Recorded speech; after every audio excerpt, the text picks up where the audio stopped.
Bueno, hay un estudio epidemiológico que se realizó en Chile, un país muy vecino de la región, que nos sirve para analizar un poco este argumento de nadie te obliga a abortar y que el aborto es una decisión libre de la mujer. Este estudio evidencia que las razones que llevan a una mujer a considerar la posibilidad de hacerse un aborto son el 44,4% por coerción por parte de los padres o la pareja, el 22,8% por factores asociados a expectativas de vida, terminar sus estudios, que no nos echen del trabajo, digamos, porque es algo que pasa hoy, violencia laboral. Y esto evidencia que la causa mayoritaria fue la coerción familiar o conyugal o situaciones de extrema vulnerabilidad. Y por último, hablar un poco del negocio del aborto también, una política que nos intentan imponerse, pero bueno, hay un par de organizaciones que se están llenando de plata a lo largo del mundo. La International Planned Parenthood, fundada por Margaret Sanger en 1952, que ha llegado a declarar que el acto más piadoso que puede hacer una familia numerosa por uno de sus hijos más pequeños es matarlo, tenía en el 2016 46.000 clínicas, más clínicas que que restaurantes de McDonald's, y realiza un aborto cada 97 segundos. Esta organización transfiere millones y millones a organizaciones que promueven el aborto en Argentina, y por ejemplo, entre sus reportes financieros está publicado que a Casa Fusa, que es su representante acá, le transfirió $3.502.849, a Católicas por el Derecho a Decidir $949.695, al CEDES, estudios que se encargan de hacer análisis que no tienen validez epidemiológica y que instalan también cifras falsas, le transfirió también $190.202. Esto creo que evidencia también que el negocio del aborto funciona evidentemente en el mundo, y bueno, y que también es una realidad de la que nos tenemos que hacer cargo. Hay muchos que dicen combatir el aborto clandestino y sin embargo son sus principales promotores financiados por organizaciones internacionales. Listo el tiempo, Ana. Antes de seguir, quiero decir una cosa. Yo creía que no lo íbamos a pasar por YouTube y veo que lo están pasando. Si alguna de las dos tuviera alguna, le molestara o preferiría que no lo hagamos, porque me preguntaron antes y dije que no, lo suspendemos en el momento. Si no, seguimos transmitiendo. Yo pensé... No tengo problema, justamente lo preguntaba, perdón Eugenio, te interrumpí, lo preguntaba porque me habían preguntado para gente que quedó afuera. Así que... Perdón, yo pensé que no iba a ser así, entendí mal yo, así que cargo. Si quieren los... ¿Está bien, Ana? ¿Está de acuerdo? ¿Seguimos en YouTube también? Listo. Bueno, y agrego una cosa, veo que hay un montón de comentarios, no llego a leer. Lo que sí les pido a los que están escribiendo es, entendamos que es un debate respetuoso, tratando de mostrar que tenemos la capacidad de intercambiar respetando a los demás. No estoy leyendo. Si llegara a haber una persona que genera comentarios demasiado violentos en principio y se excede, lo vamos a sacar directamente. Así que, por favor, seamos respetuosos. Ahora sí, Vicky, tenés tus 5 minutos. ¿Ya estamos? ¿Podés? Sí. Bueno, primero sí, voy a coincidir con Ana en que el aborto es una tragedia. Por eso la campaña, digamos, y nuestro lema es educación sexual para decidir, anticonceptivos para no abortar y aborto legal para no morir. Claramente para nosotras el aborto es la última opción.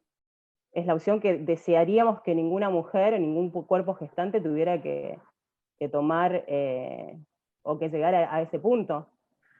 Pero bueno, como estamos faltos del resto, digamos, tenemos una ley de educación sexual integral que desde el 2006 está vigente, y recién en el 2009 empezaron a implementarse algunos manuales, algunas cosas, pero al día de la fecha seguimos teniendo una deficiencia total y absoluta en cuanto a la educación sexual integral.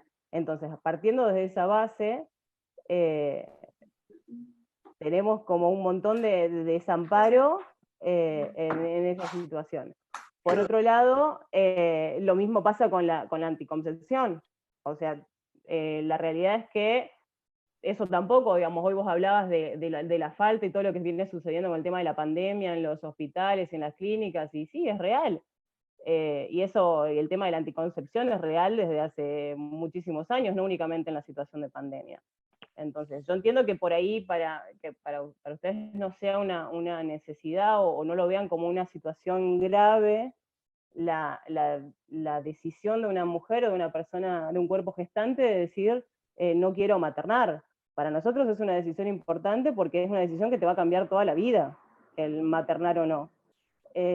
Entonces, la legalización del aborto, digamos, la interrupción legal del embarazo, hasta la semana 14, que es el proyecto, como bien decías, que está hoy digamos, con estado parlamentario, para nosotros es importante que se trate, porque los abortos siguen ocurriendo. Entonces nosotros como Estado tenemos que pensar más allá, digamos, despojarnos de lo que cada una de nosotros piense y sienta en su fuero más íntimo. Tenemos que despojarnos de eso y pensar una política pública que posiblemente no sea lo mismo que nosotros compartimos. Entonces, ¿qué hacemos con esa decisión que se toma? ¿Qué hacemos con la persona? Porque encima esta situación se agrava en personas jóvenes y en personas con bajos recursos, porque ahí es donde la gente se muere. ¿Por qué? Porque son las que recurren a los lugares infrahumanos a realizar una práctica abortiva.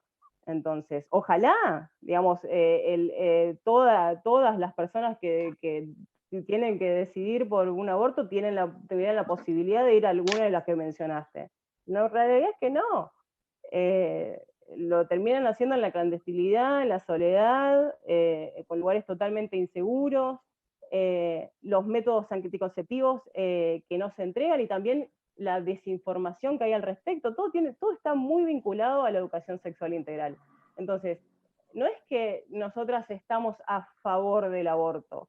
O sea, nosotros lo que queremos es que la mujer que decide no maternar tenga la protección legal de hacerlo en condiciones seguras, con los plazos establecidos hasta la semana 14, respetando lo que ya hoy dice la interrupción legal del embarazo. O sea, la ILE está vigente. Entonces, nosotras lo que queremos es ampliar, es ir a un sistema mixto, es ir a ampliar estas causales, porque esas 3 no son suficientes.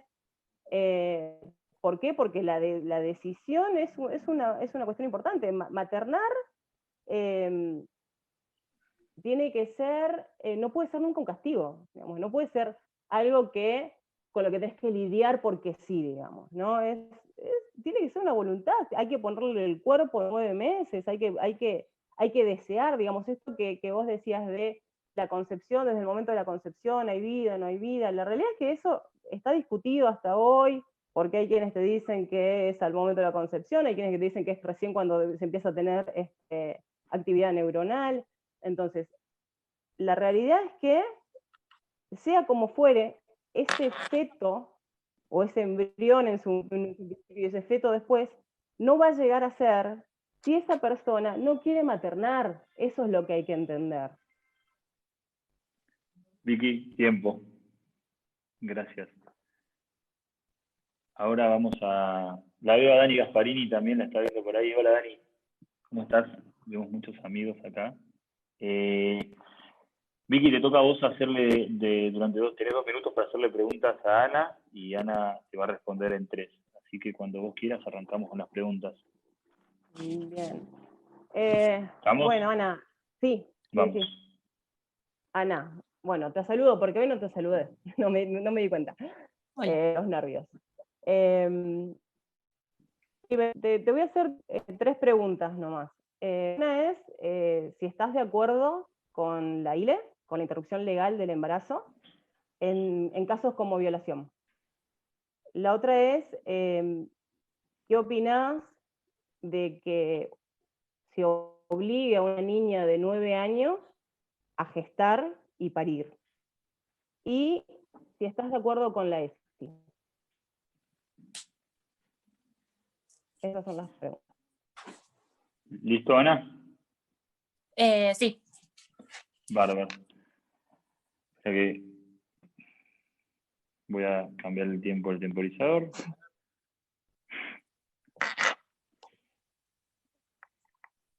Cuando vos quieras, Ana, estamos para arrancar, ¿eh? Bueno, dale. Vamos. Bueno, Respecto a la primera pregunta, que creo que se refería a si estoy de acuerdo o no con el aborto en casos de violación, bueno, yo me remito a la ley que tenemos un código penal en donde el aborto por violación es un delito, pero es un delito no punible. El concepto de DIL es un concepto instalado, digamos, y bueno, y sí tengo que admitir que existen protocolos a raíz de un fallo que dictó la Corte Suprema de la Justicia de la Nación, que las dos somos abogadas, podemos discutir o no la constitucionalidad o no de ese fallo, pero bueno, son prácticas que hoy existen. Obviamente que el aborto mata a un niño y destruye a una mujer siempre, en cualquier circunstancia, partimos de esa premisa. La segunda premisa es, bueno, los casos de violación creo que son los casos más complejos, los más difíciles, y por eso nuestro Código Penal, desde que se sancionó, contempla esta posibilidad.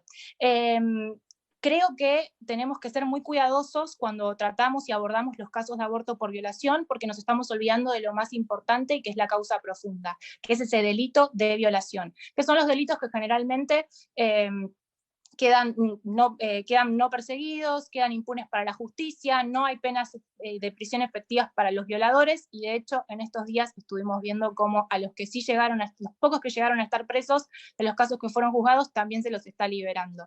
Creo que la violación ya de por sí es un drama para la víctima, para quien la sufre, que tenemos que hablar de que la violación se da en el 80% de los casos en un ámbito intrafamiliar, cercano a la víctima que lo sufre, y que el aborto muchas veces tapa, y generalmente tapa, ese delito, y las víctimas llegan a abortar a los hospitales de la mano de sus propios violadores, con lo cual también creo que el aborto agudiza y profundiza los síntomas, revictimiza a las víctimas y las envuelve en una nueva espiral de violencia. Creo que esto lo tenemos que tener en claro.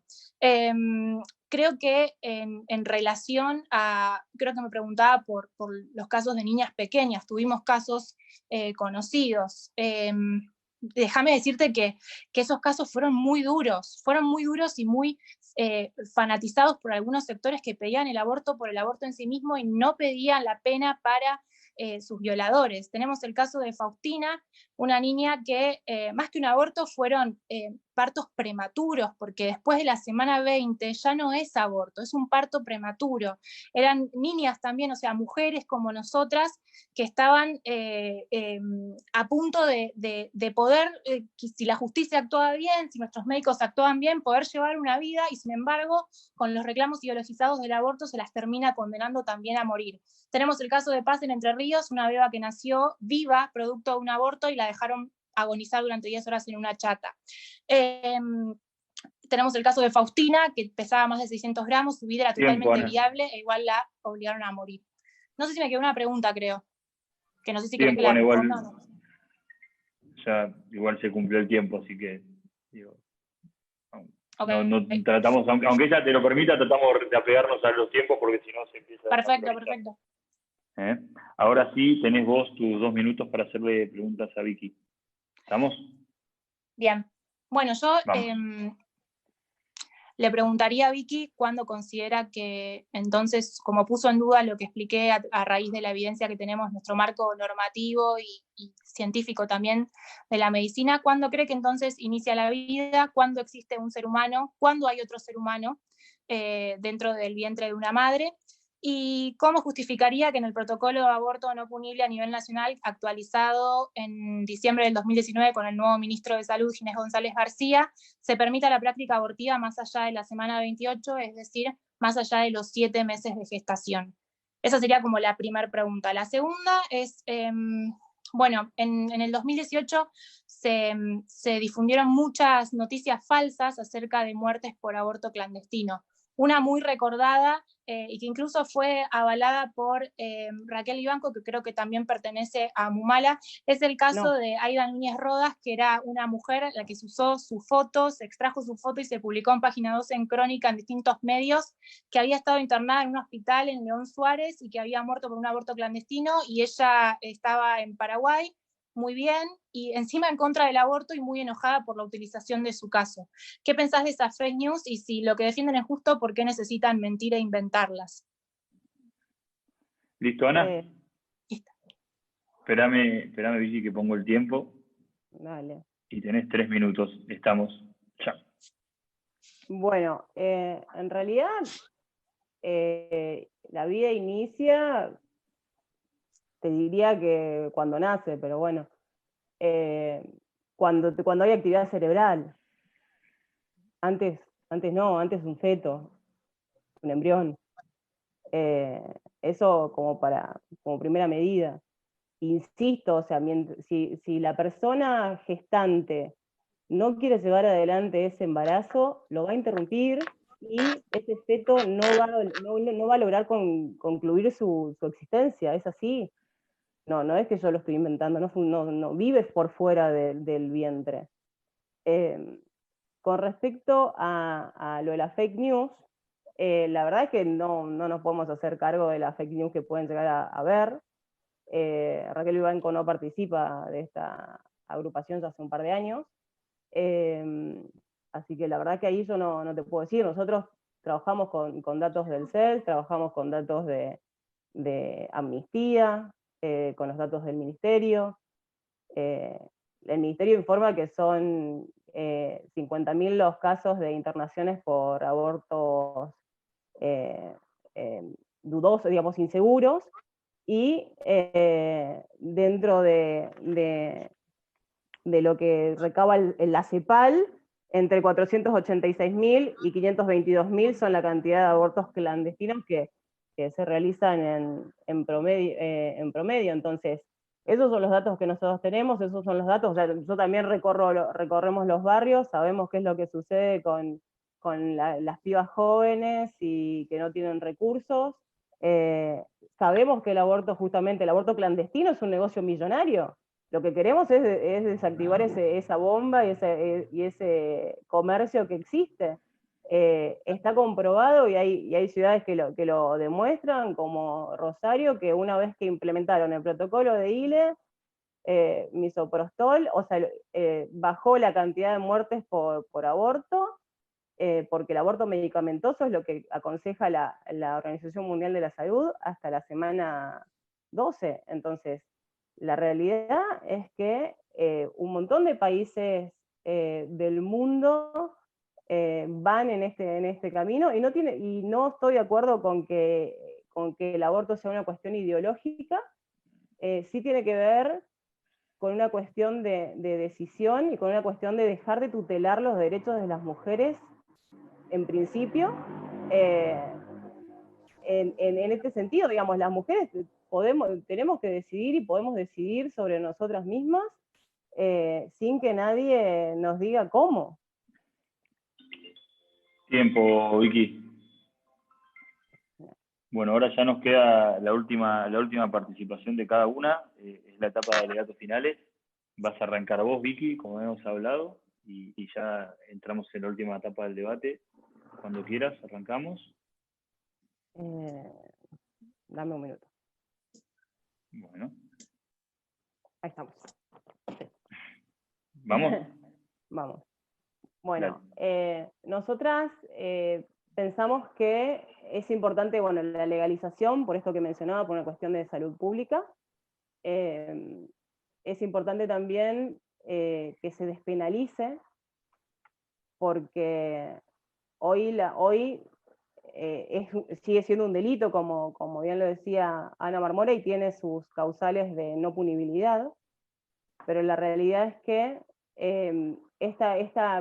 la penalidad, digamos, de este delito lo que hace es que las mujeres y las personas gestantes tengan menos posibilidades de acceder a estas prácticas, incluso dentro de las causales que la ley propone. ¿Por qué? Porque tanto quienes tienen que practicarla como quienes tienen que ir a realizársela tienen miedo, porque hoy sigue estando una condena social sobre esa situación. Entonces, yo quiero invitarles a la reflexión en cuanto a esto que decíamos antes, ¿no? Despojémonos de lo que cada uno de nosotros haríamos y pensemos en esas decisiones que se toman y en estas personas que deciden abortar y van a abortar y lo hacen en condiciones totalmente infrahumanas, con riesgo de vida, y si no, en otros casos, con riesgos de malformaciones posteriores en sus úteros. O sea, tienen otras complicaciones que también posteriormente las van a complicar. Y si tanto, digamos, el argumento va a ser defender la vida, hablemos también entonces de la ley de obstetricia que no tenemos, que las mujeres que sí también deciden ser madres y no lo pueden ser. Hablemos también de esa situación, porque ahí también, por ejemplo, ahí fíjate, ahí tenemos una decisión de la mujer de sí tenerlo y tampoco tenemos un Estado que lo garantice. Entonces lo que necesitamos es que el Estado nos permita decidir sobre nuestros cuerpos, elegir nuestras opciones y llevarlas adelante de forma segura, ya sea decidir maternar o no. Eso me parece que es lo importante, y no olvidar lo principal: educación sexual para decidir, anticonceptivos para no abortar y aborto legal para no morir. El aborto es la última opción, pero tiene que ser una opción para quienes deciden no maternar. Eso es, o no llevar adelante ese embarazo, o no gestar. No ¿Listo, Vicky? Sí, listo. Bueno, te quedan 20 segundos. ¿Cierro? Un saludo a todos los que me conocen. No, sí, cerrá. Bueno. Ahora sí, Ana, si querés, arrancamos. Tenés 3 minutos. ¿Vamos? ¿Empezamos? Dale. Bueno, no sé, creo que escuché, no sé si escuché mal, Vicky dijo que teníamos que dejar de tutelar los derechos de las mujeres. Bueno, creo que capaz quiso decir todo lo contrario, ¿no? Porque necesitamos derechos, necesitamos que se protejan los derechos de las mujeres y todas las personas. Más allá de eso, creo que este debate es una oportunidad que saca a la luz muchos problemas que no se solucionan con el aborto, y para aclarar muchos mitos que se estuvieron instalando, como los 5 en este breve tiempo que traté de exponer. Creo que este debate es una oportunidad para elegir entre una opción que creo que es retrógrada, inhumana e ideológica, como es el reclamo por la legalización del aborto, y que esconde estos problemas bajo la alfombra, y que termina descartando siempre a una de las dos vías vulnerables. Y podemos elegir una opción más humana, superadora, respetuosa de los derechos humanos, que nos reclama salvar a las dos vidas, porque las mujeres podemos hacer lo que querramos con nuestros cuerpos, pero nunca con el cuerpo de otra persona. E incluso esa otra persona también puede ser una mujer, digo, porque estas organizaciones que defienden los derechos de las mujeres, también pensemos en esas últimas víctimas, ¿no? En Paz, en Faustina y en Esperanza. El aborto, coincidimos entonces las dos que es una tragedia por la que ninguna mujer quiere ni debe pasar, entonces tenemos que trabajar para evitar y prevenir ese aborto. En eso estamos de acuerdo. No lo pude responder antes, tenemos que prevenir y evitar el aborto. Legalizándolo y promoviéndolo, como lo están haciendo distintos grupos feministas, socorristas que dicen combatir el aborto clandestino y son sus principales promotoras, creo que no lo estamos haciendo. Hay que evitar el aborto y trabajar en la prevención, necesitamos leyes buenas y eficaces, este es un debate parlamentario, o lo intenta hacer, tenemos que agilizar nuestro sistema de adopción, necesitamos mejorar la aplicación y la ejecución de nuestras leyes de educación sexual integral, que eduquen en la libertad y también en la responsabilidad, y que incluyan a los hombres, que son los grandes ausentes en este debate. Necesitamos contención, ya expuse epidemiológicamente lo que está probado que sucede cuando una mujer toma la decisión de abortar. Esto que decíamos, bueno, la mujer quiere abortar, lo va a hacer igual. Bueno, pero pensemos por qué está decidiendo abortar. Está decidiendo abortar muchas veces porque le dimos la espalda a nosotros como sociedad, porque el Estado también la desamparó. Necesitamos mejorar las condiciones de vida de las mujeres más pobres, y tenemos que dejar de hablar en nombre de las pobres. En el 2018 se hizo una encuesta en el barrio Padre Mujica, barrio 31, Villa 31, como lo quieran llamar. Ahí las mujeres se expresaron y el 80% manifestó estar en contra del aborto. Creo que tenemos que dejar entonces de usar a las mujeres pobres en este debate. Y también solucionar los grandes problemas. Mueren 205 mujeres que quieren tener a sus hijos. Esto también lo decía recién Vicky. Nos estamos muriendo mientras queremos parir en el hospital. Y esto evidencia prioridades también de nuestro sistema de salud pública. Las mujeres que se están muriendo quieren tener a sus hijos, entonces ahí hay una prioridad de salud pública y el Estado tiene que hacer algo. Desde Defensores de Mamás trabajamos para acompañar a las mujeres que viven en barrios vulnerables. Creemos que es algo necesario que hay que hacer y que hay que visibilizar esta problemática de la maternidad vulnerable para generar las políticas públicas efectivas para que el Estado pueda acompañar a esas dos vidas. Evidentemente nuestras posiciones nunca se van a encontrar, pero me permito hablarles a los que están en la vereda del medio y decirles: trabajemos en estas políticas y trabajemos en las verdaderas prioridades de salud pública, que estamos viendo en ese tiempo, que no es el aborto y tampoco lo serán. Listo, tiempo, Ana. Bueno, gracias. Ya cerramos el debate. Primero que nada, agradecerle a las dos, sobre todo las posiciones que claramente no van a alinearse, pero que con mucho respeto supieron argumentar. Agradecerles a todos por estar presentes. Me parece que es una discusión que no termina y por lo pronto no le veo un final. Les encantaría a todos, creo, que yo diga lo que pienso, no les voy a decir a ninguno porque respeto la posición de ambas y me parece que no sería justo, les agradezco y me parece que el gran mensaje es este, poder debatir con argumentos y con respeto. Así que gracias a las dos, gracias a todos por estar. Vamos a subir el video en YouTube, ya está, yo no sé cómo funciona bien YouTube, si ya lo está subiendo y ya queda o hay que volverlo a subir, pero va a estar disponible para que todos los que no estuvieron presentes lo puedan ver. Y bueno, les vamos a plantear cuál va a ser el próximo debate que vamos a presenciar. A mí me encantaría que sea el tema de la libertad o no a las personas que están privadas de la libertad y las condiciones de hacinamiento. Pero bueno, veremos si conseguimos 2 personas que las quieran defender, ambas posiciones. Gracias a todos, buen fin de semana y espero verlos la semana que viene. Gracias Vicky, gracias Ana. Chao, saludos. Chau, chau. Chau, chis.